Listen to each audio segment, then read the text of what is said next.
क्या आप भूतों पर, भटकती आत्माओं पर यकीन रखते हैं? यदि नहीं तो आप पूरी तरह सही नहीं हैं। ये सारी चीजें होती हैं, परंतु हर एक के लिए नहीं, और जिनके लिए होती हैं उनका अनुभव कई बार बेहद डरावना होता है। जिस तरह एक सिक्के के दो पक्ष हैं जो एक दूसरे से जुड़े हुए हैं और फिर भी एक दूसरे से अलग हैं, उसी तरह जीवन और जीवन के उस पार मौजूद जीवात्मा लोक एक दूसरे से दो पक्षों के रूप में जुड़े हुए हैं, जिन्हें भौतिक और अभौतिक पक्ष कहते हैं। जिन्हें अलग करती है समय की एक रेखा, जिसके एक ओर यानी भौतिक पक्ष में समय निश्चित गति पर बहता है, तो दूसरी ओर अभौतिक पक्ष में समय की कोई भी निश्चित गति नहीं है। ये ठीक आपके द्वारा रात में सोते समय देखे जाने वाले सपने की तरह है, जहां किसी भी परिवर्तन के बीच कोई निश्चित अंतराल नहीं। कभी आप पहाड़ पर होते हैं तो कभी समुद्र में, कभी बारिश में चल रहे होते हैं तो कभी तेज धूप में। परंतु भौतिक संसार में आप देखेंगे कि प्रत्येक परिवर्तन के पीछे एक निश्चित अंतराल है। प्रत्येक पक्ष में समय की यही कंसिस्टेंट और इनकंसिस्टेंट गति डिपेंडेंसी कहलाती है, जो दोनों पक्षों को एक दूसरे से अलग करती है।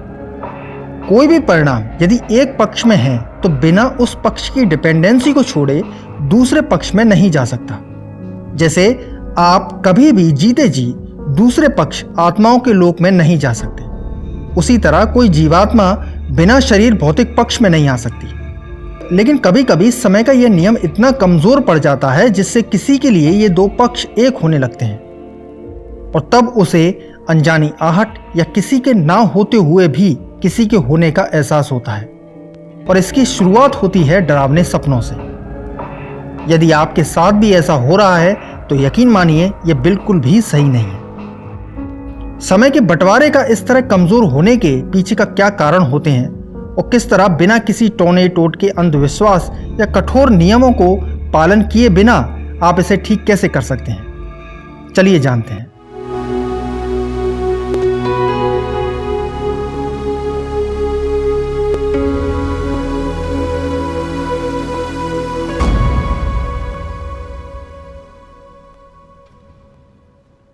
इससे पहले कि हम आगे बढ़ें, आपको यह जानना होगा कि एक जीवात्मा और शरीर का रिश्ता क्या है।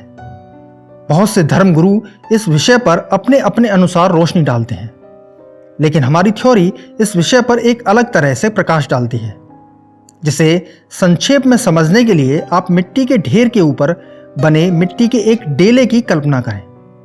यह डेला वास्तव में मिट्टी ही है, बस फर्क सिर्फ इतना है कि इस डेले में मौजूद प्रत्येक मिट्टी के कणों के बीच कांस्टेंट फोर्स है, जो सभी कणों को आपस में जोड़कर उसे एक शेप दे रहा है, जबकि सादा मिट्टी में यह फोर्स इनकंसिस्टेंट है। डेले का जब ये कांस्टेंट फोर्स खत्म हो जाएगा तो यह डेला फिर से मिट्टी ही बन जाएगा। ठीक यही सिद्धांत आपके शरीर और जीवात्मा पर भी लागू है। जीवात्मा इस मिट्टी के ढेर की तरह है, और इस ढेर में से कुछ कणों का आपस में एक फोर्स से बंधा होना आपका शरीर है, जो प्राइमरी इंफॉर्मेशन कहलाती है। और जहां यह फोर्स इनकंसिस्टेंट है, वह सेकेंडरी इंफॉर्मेशन या आपकी जीवात्मा कहलाती है। यानी आपका शरीर और जीवात्मा अलग अलग नहीं है, बल्कि जीवात्मा का ही एक भाग आपके शरीर के रूप में है, जिस पर इस मिट्टी के डेले की तरह एक फोर्स लगा हुआ है, जिससे आपको अपना शरीर और वर्तमान एक पर्टिकुलर शेप में और संपूर्ण नजर आता है। और यह फोर्स है कांस्टेंट टाइम स्पीड। यह वही समय की रेखा है जो भौतिक और अभौतिक पक्ष को अलग करती है। यानी आपकी जीवात्मा इस समय भी अभौतिक पक्ष में ही है, जहां टाइम इनकंसिस्टेंट है, लेकिन उसके कुछ भाग के बीच कांस्टेंट टाइम स्पीड होने के कारण वह आपको आपके शरीर के रूप में नजर आता है। ठीक एक गेमर और गेम कैरेक्टर की तरह। गेमर यदि जीवात्मा है तो उसका एक भाग कैरेक्टर के रूप में गेम में है। लेकिन प्रश्न है क्यों? तो इसका जवाब है आपको उसके कॉजेस को पूरा करना है। समझने के नजरिए से आप कॉज को पिछले जन्मों के कर्म मान सकते हैं, और इन कॉज को पूरा करना है आपको अपने कर्मों से। जैसे मान के चलिए एक गेमर का कॉज है कि उसे 10 लोगों की कार रेस में फर्स्ट आना है, तो कॉज तो गेमर का है, लेकिन उसे पूरा वह कैरेक्टर कर रहा है जो गेम में है। एक गेमर तो मात्र उसे निर्देश दे रहा है कि एक कॉज को पूरा करना कैसे है, उसी तरह जीवात्मा के कॉज आपको निर्देशित करते हैं किसी कर्म के लिए, और निर्देश आते हैं जीवन की अवस्थाओं से। जैसे यदि आपसे पानी पीने का कर्म करवाना है तो बस प्यासे होने की अवस्थाएं तैयार कर दो, आपको पानी पीने का कर्म करना ही होगा। लेकिन इसके लिए या किसी भी कर्म को करने के लिए आपको टाइम की कांस्टेंट स्पीड पर ही रहना होगा। टाइम की इनकंसिस्टेंट स्पीड पर जीवन के सारे अर्थ ही खत्म हो जाते हैं। जैसे आपने मृत्यु के करीब किसी व्यक्ति को जरूर देखा होगा। उन्हें ना प्यास लगती है ना भूख, साथ ही उन्हें अजीब लोग या आवाजें सुनाई देती हैं, क्योंकि उनके लिए समय का बंधन कमजोर पड़ने लगता है। वो भौतिक से अभौतिक की ओर जाने लगते हैं, जहां अर्थ नहीं है। अर्थ केवल भौतिक संसार में है। लेकिन कभी कभी समय का यह बंधन उन कुछ चुनिंदा लोगों के लिए भी कमजोर पड़ने लगता है जो पूरी तरह स्वस्थ और जीवित हैं। और इसके पीछे भी वही कारण है जो इस सृष्टि के परिवर्तनों का हिस्सा है, और वह है कॉज। जब भी एक नया जन्म होता है तो जीवात्मा अपने शरीर के लिए लाखों कॉजेज में से वे कॉज तय करती है जो उसकी जीवन यात्रा में पूरे हो सकते हैं, जिसे फर्स्ट इंफॉर्मेशन कहते हैं, जिसमें उस बच्चे की जीवन यात्रा का कच्चा ढांचा तैयार होता है। इसे ओपन एक्सप्लोरेशन कहते हैं। ओपन एक्सप्लोरेशन के दौरान समय का बंधन बेहद नाजुक होता है, यानी इस समय उस बच्चे का अभौतिक पक्ष संपूर्ण अभौतिक भाग के लिए खुला होता है। यानी उसका शरीर बेशक आपको नजर आ रहा है, लेकिन उसका 90% भाग अभौतिक पक्ष में है, जहां वे कॉज भी जो उस बच्चे के अभौतिक पक्ष का हिस्सा नहीं है उसकी ओर आकर्षित हो सकते हैं। इनमें से 90% वे कॉज होते हैं जिन्हें किसी शरीर की तलाश है अपना मकसद पूरा करने के लिए। ये कॉज इन्फिनिटीज कहलाते हैं। यही वह वजह भी है कि क्यों हमारी माताएं बहनें नवजात शिशु के चारों तरफ कुछ टोटके करती हैं, जिससे उन्हें बुरी आत्माओं से बचाया जाए। हालांकि इसकी आवश्यकता न्यूनतम है, क्योंकि उसकी सबसे बड़ी रक्षक उसकी जीवात्मा है। ओपन एक्सप्लोरेशन जन्म के पहले दिन से लेकर 15 वर्ष की आयु तक चल सकता है। इस दौरान उसे अनजान आवाजें, अनजान चेहरे, डरावने या खुद से संबंधित भविष्य को सपने के रूप में देख सकता है। 15 वर्ष के बाद ओपन एक्सप्लोरेशन क्लोज्ड एक्सप्लोरेशन में बदल जाता है, जहां आपकी जीवात्मा पूरे जीवन को एक्सप्लोर करने के बजाय भविष्य में चंद दिनों में पूरे हो सकने वाले कॉजेस की घटनाओं का कच्चा ढांचा तैयार करती है। याद रखिए, इस एक्सप्लोरेशन के कारण ही आप रात में सपने देखते हैं। यानी क्लोज्ड एक्सप्लोरेशन के दौरान आपकी जीवात्मा समय के बंधन को मजबूत करके भौतिक संसार के सारे अर्थ खोल देती है, जहां आपको कर्म करके नए परिवर्तनों को जन्म देना है। प्रत्येक परिवर्तन कुछ नए कॉज को जन्म देता है, जिसका प्रभाव आपके अभौतिक पक्ष पर होता है, और यही प्रभाव इस क्लोज्ड एक्सप्लोरेशन को फिर से ओपन एक्सप्लोरेशन में बदलकर आपको रूहानी ताकतों की ओर धकेल सकता है। यह सब कुछ निर्भर करता है आपके अभौतिक पक्ष की इंटेंसिटी पर।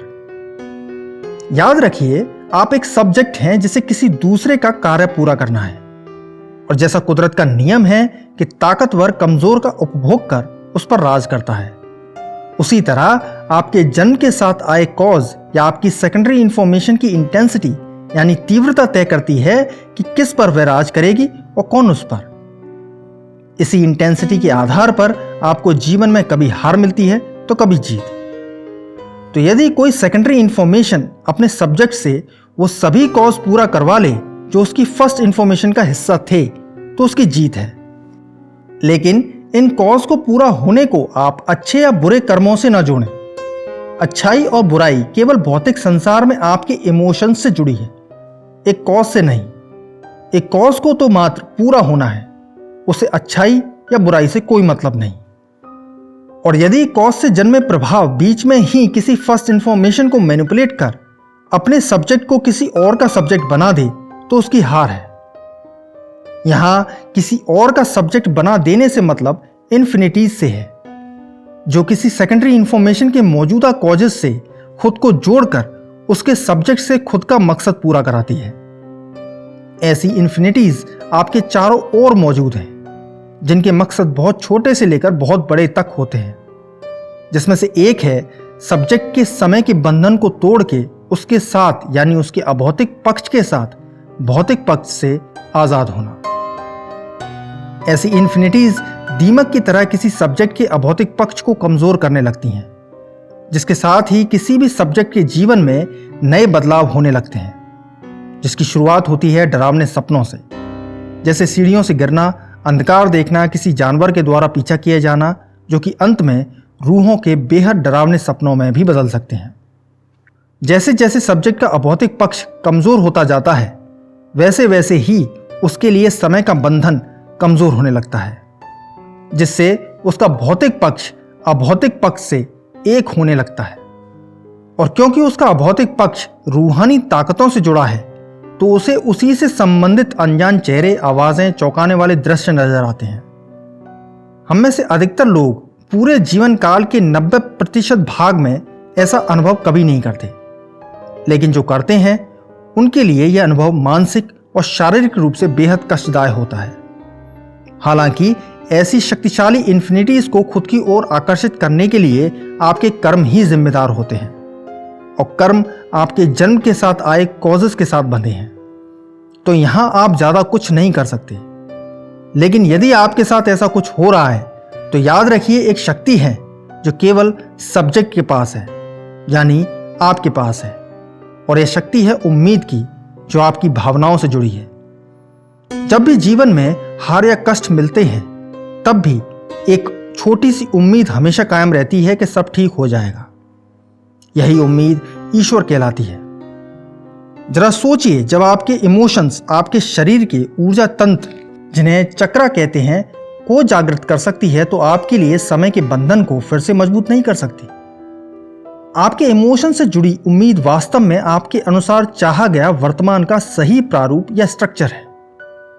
जैसे कोई व्यक्ति लेट होने पर उम्मीद करता है कि उसकी ट्रेन ना छूटे, तो यह उसके अनुसार यह वर्तमान को बताने का जरिया है कि उसे ट्रेन मिल जाए, भले ही उस ट्रेन में बैठे व्यक्ति लेट क्यों ना हो जाए।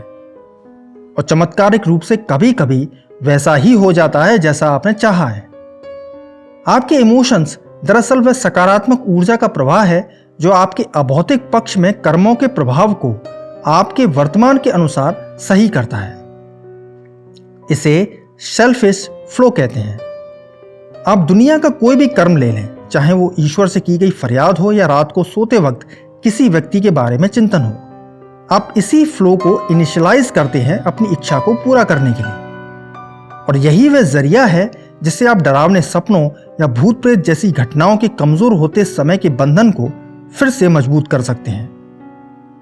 इस प्रवाह की इंटेंसिटी या तीव्रता को सकारात्मक रूप से बढ़ाने के लिए अपने ध्यान में किसी भी पॉजिटिव एस्पेक्ट जो कुदरत से जुड़ा हो, जैसे ईश्वर, देवता, पशु, पक्षी, कोई ध्वनि, से एक होने का प्रयास कीजिए। यानी उस एस्पेक्ट में आपकी रुचि या श्रद्धा होनी चाहिए। लेकिन किसी टोने टोट के अंधविश्वास से दूर रहिए, क्योंकि इनमें से अधिकतर कुदरत के नियमों के विपरीत कार्य करके आप पर नकारात्मक प्रभाव डाल सकते हैं। जैसे आप अपने ध्यान की एकाग्रता के लिए मिट्टी के एक डेले से खुद को जोड़कर भी अपने आप पर सकारात्मक प्रभाव डाल सकते हैं। लेकिन उस मिट्टी को खाकर, गले में बांधकर या माथे से लगाकर यह उम्मीद करें कि यह मिट्टी ही सब कुछ ठीक कर देगी, यह अंधविश्वास कहलाएगा। क्योंकि आप खुद होंगे जो अपने अंदर के प्रवाह को जागृत करेंगे, कोई ईश्वर, व्यक्ति या कोई अन्य परिणाम नहीं। ये तो मात्र आपके प्रवाह को सकारात्मक दिशा देने के लिए होंगे। यानी सेल्फिश फ्लो कोई चमत्कार नहीं है, यह तो मात्र गिरती इमारत को सहारा देने के लिए इस्तेमाल की गई लकड़ियों की तरह है। लेकिन यदि इमारत बहुत ज्यादा कमजोर है तो वो गिरेगी ही।